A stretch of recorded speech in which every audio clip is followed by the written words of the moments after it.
I know what you're waiting for. You're waiting for me to start pressing everywhere in this interior, and yes bro, I will do that, and I will be doing lots of things today, but first I would like to tell you one story. Today I visited a very famous car showroom in Moscow, and as soon as I came inside I came across a guy and his girlfriend, and they recognized me and asked for a selfie, saying they were D3 fans and have seen all of my test drives. I said, sure man, not a problem, let's do that. He makes a picture and says, by the way, we're buying here a new Mercedes GLS. I say, buying what? A new Mercedes GLS. I say, man, are you insane? Come here buddy and take a look. I take out my phone and start showing him these videos.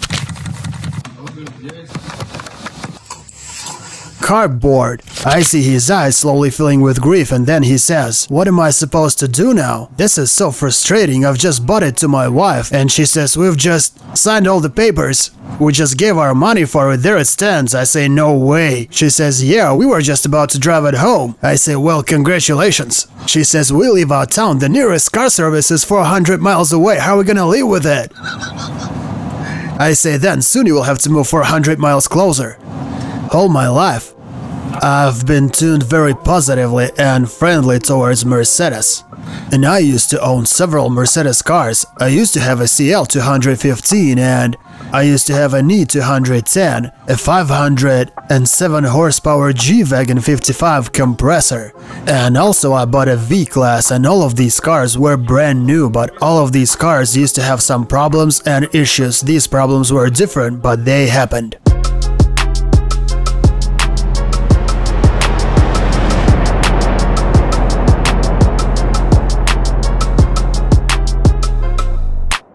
So I think I'll better tell you the whole story from the beginning. It all started when my friend Mitai called me and said he wanted to buy a car. He has a pretty big family, so I advised him to buy a BMW X7 and we agreed to take it for a ride. So the next day I came to his place, picked him up, and we took a ride in that X7. And he seemed to like it, but he said he always wanted to buy a new Mercedes. And I warned him that he's gonna regret if he buys a new GLS, but that moron didn't listen to me and bought it anyway. And there are lots of people who never listen to me, so fellas, next time you're gonna be hanging out at the nearest car service, swearing and fighting with Mercedes, just remember that it was you who were a moron and buying this car was your personal choice. So anyway, after 12,000 miles, my friend Mitai came across several issues, and issue number 1, the brakes. Do you find it okay when you buy a car for 120,000 and after 12,000 miles its brake pedal simply falls off?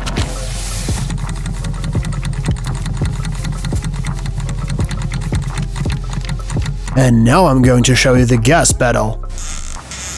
Is this the sound you were talking about?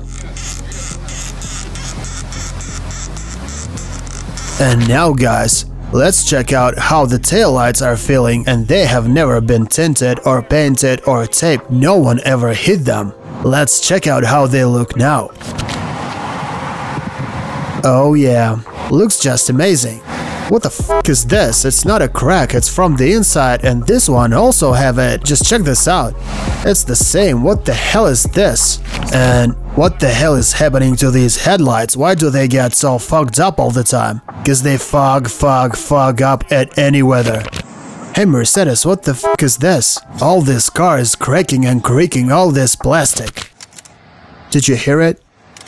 If this plastic interior feels any pressure, even if you just turn, you hear this sound. It's always with you. Nice.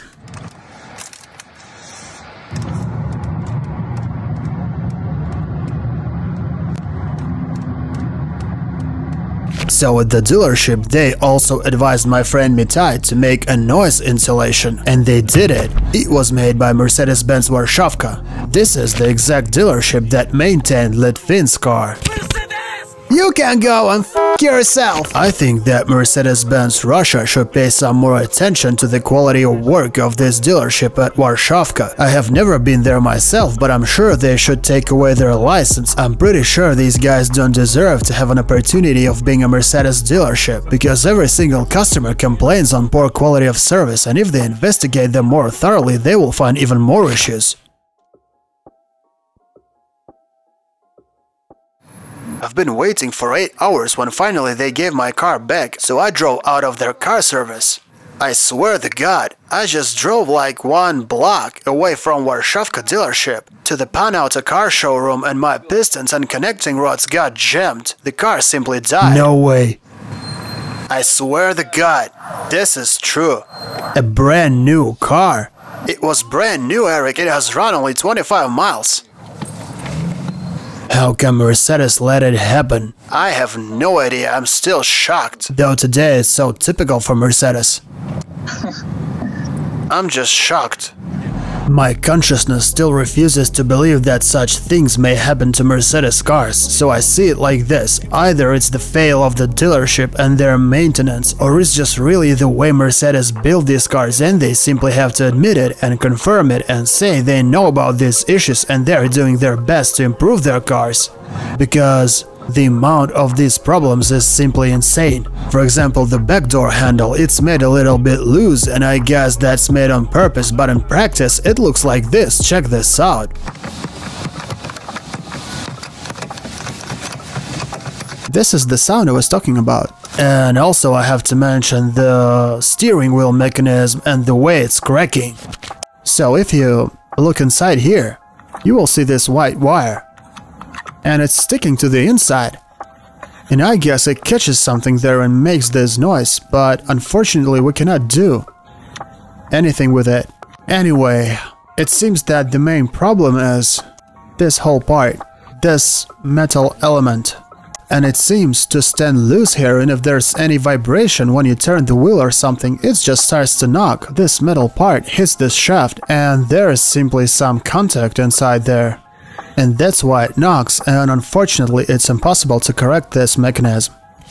And the most interesting fact here is that when they brought this car back to the official dealership at Warszawka, they agreed to dismantle this car and they admitted that the steering mechanism is simply made in such a way that it knocks. And it's not defective, it's just the way it is. So that's how they concluded this issue. They wrote that they are aware about this problem and they know what's wrong, but that's impossible to fix it, and everything you can do is just to wait until Mercedes releases new improved series of these details. But when they can possibly release it, no one knows, and until that time you're going to have this knocking and cracking interiors.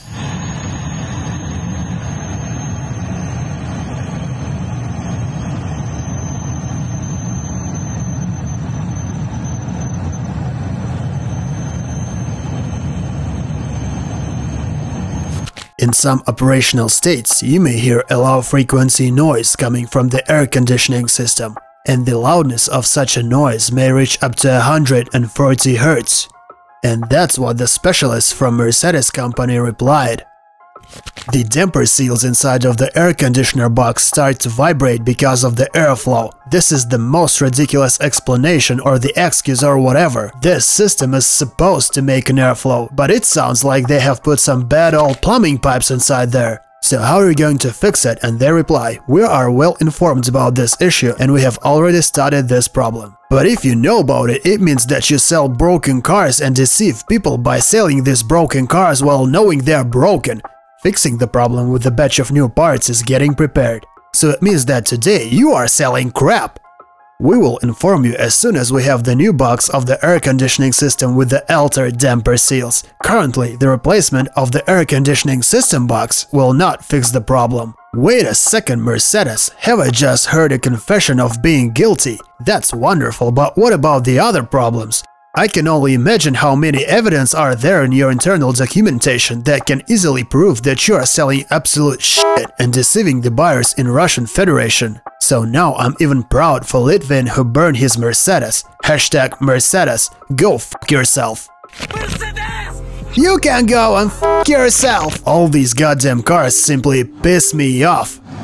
So after that we decided to visit another Mercedes dealership, and I'll be honest with you, it was like, you gotta be fucking kidding me.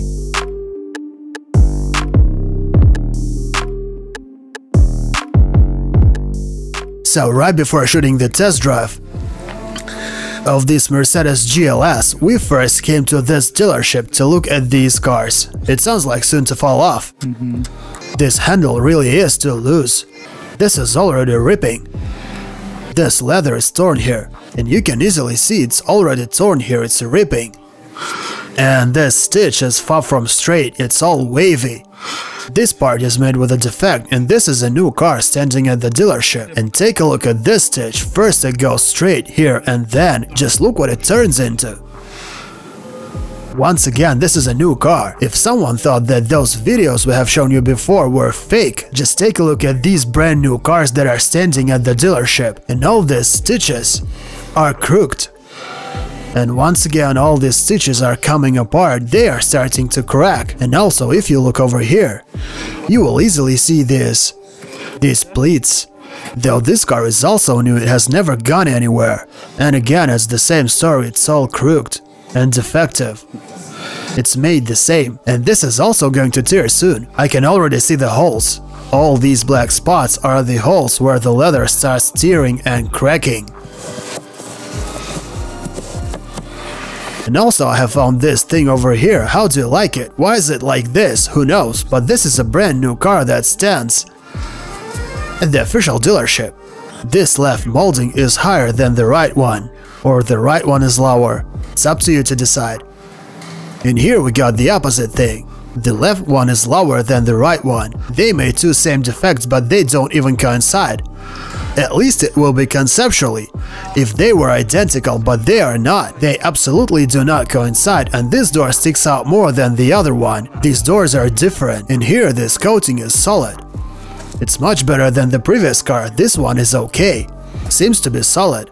And again, these buttons are also loose, same as it was on that videos, especially if you do like this. And if you take a look at these moldings, they seem to stand straight. They coincide perfectly. They do not stick out, and they are placed neither low nor high. But if you look over here, again, the geometry is broken. This molding is placed higher, and again it sticks out. Just take a look at this.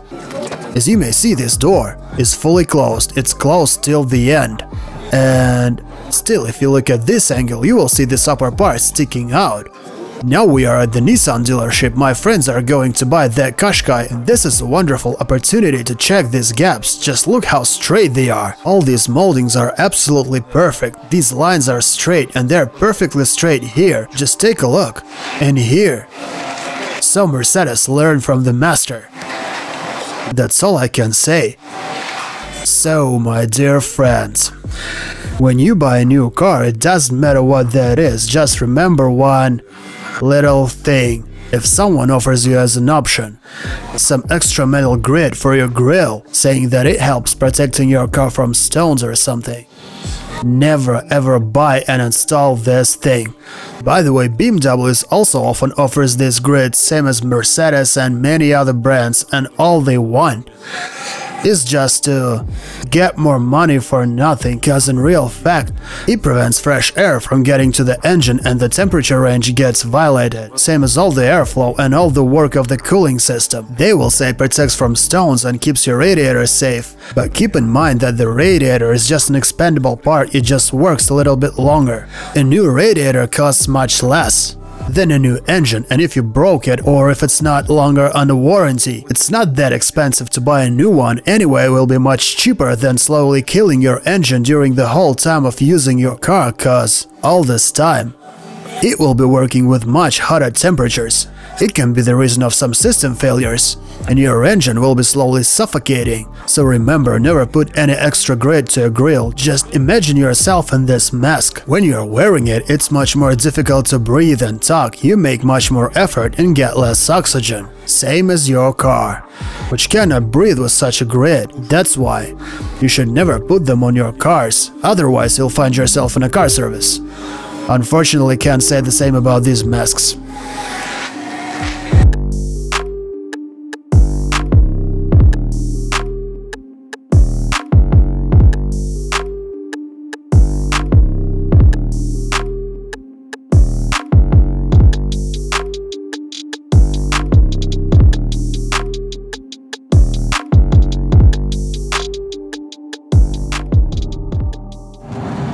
So here I'm driving this car, and I can bet that if someone just told me this, I don't know, just some unknown guy in the street, I would say, "F you, man, no way, I would never believe him," because for me this is just insane. So here I'm driving it, using a self-driving mode, and it sticks to the road markings from the sides and it holds itself in the lane, and suddenly it just throws me into oncoming traffic. Just like that, for no reason, right to the opposite lane, and I had a passenger inside, and what if I had a baby inside? And I would understand if it started to brake in some strange situation like a BMW, but it just threw me to the opposite lane.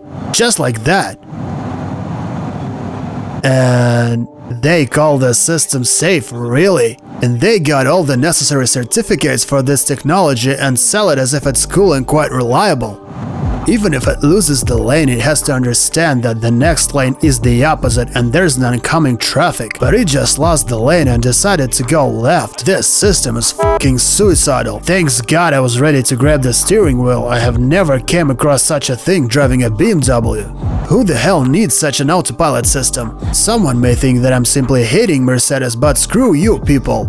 Seriously, no offense, but if you think so, it means that you are either silly school children who don't know a shit in cars, or you are blind fans of Mercedes screaming Mercedes, Mercedes. You know, those guys who'll never earn enough money to buy one. And I'm saying that because I worry about people who worked hard and worked a lot to be able to afford this car, or worse, to credit to be able to buy his dream car. Same as now, my heart simply hurts every day for my friend Mitai because the guy doesn't know a shit in cars and it's really not his thing. But he used to own a Lexus and everything was perfect in his life, everything was stable, and since he bought this Mercedes he lost lots of money. And I feel kind of guilty for I couldn't stop him from it, and yes, he didn't like a BMW X7 and it's normal, I know. People tastes are different, okay, whatever.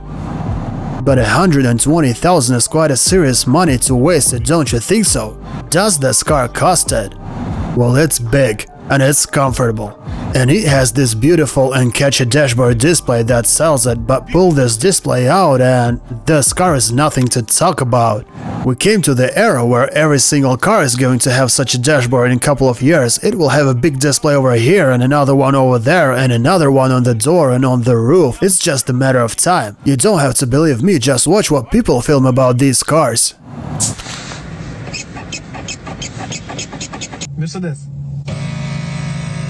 Why does this seat move so loud? I can't stop thinking it sounds like that electric thing you use to check the blood pressure. Just close your eyes and imagine this thing on your arm and press this button. 120/60.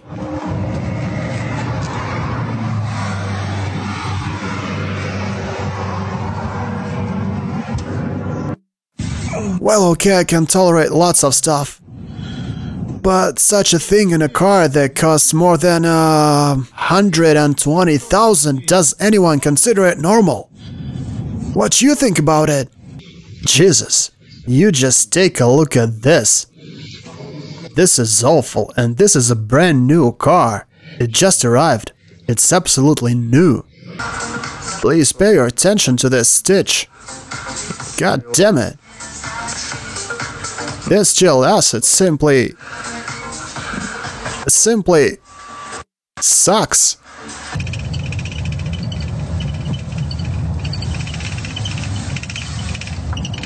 This seat is factory refurbished under warranty cause it had a huge crease all over this seat and they kind of fixed it, but it starts to appear again. What the hell is wrong with these seats? Every day I'm having an error on this dashboard, while the main problem of this engine is the wiring of the oil pump activation valves. These wires are placed in the oil pan and they simply burn out. And also rot. We've just bought a new car, just took off the ribbon and bow. Yeah, I guess they had some issues with the headlights, did some work and assembled it back this way. God damn it, this is crazy. I can stuck a finger in that gap, it looks crooked and freaky.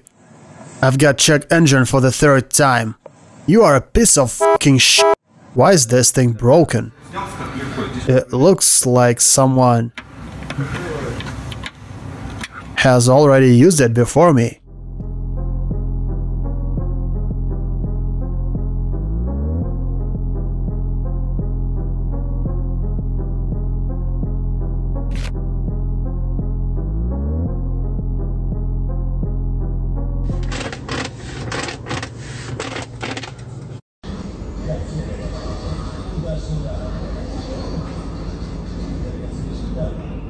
A Mercedes GLB.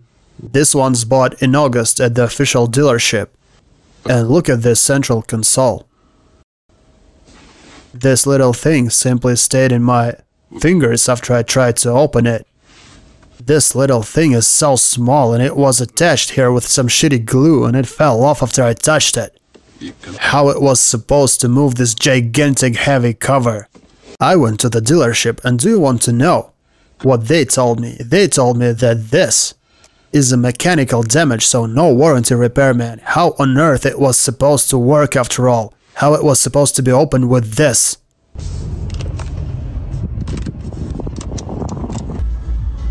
And here's the check engine.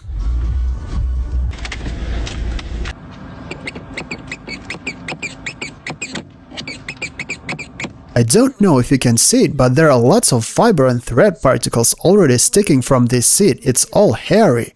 And I own this car less than a year. It has run only 18,000 miles.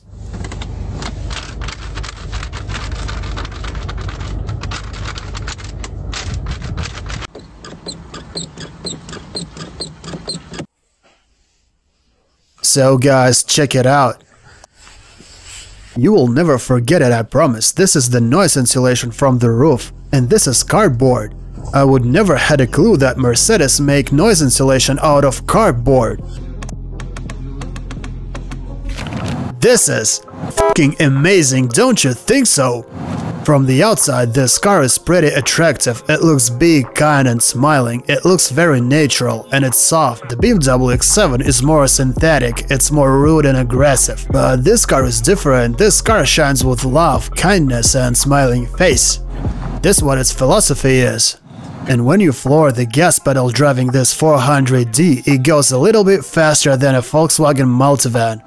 This transmission, it always pushes when you shift it, and I drove it myself today and I felt it all. And Monica was with me. Monica, am I lying? Nope. No. Can anyone possibly find the advantages of this car? On the other hand, they added one new feature, so now you can do like this. You can do this thing, you know, this gangster shit. And now they can pay some stupid bloggers to promote it, and they will be sitting inside with smart faces telling you that it's so cool and funny just to sit here and jump on Mercedes cock. What a pleasure, what a joy, it's so satisfying, so good. And they will shoot music videos with this right fucking gangster shit. So the mileage now is 210 miles. Here we go. Did you hear it?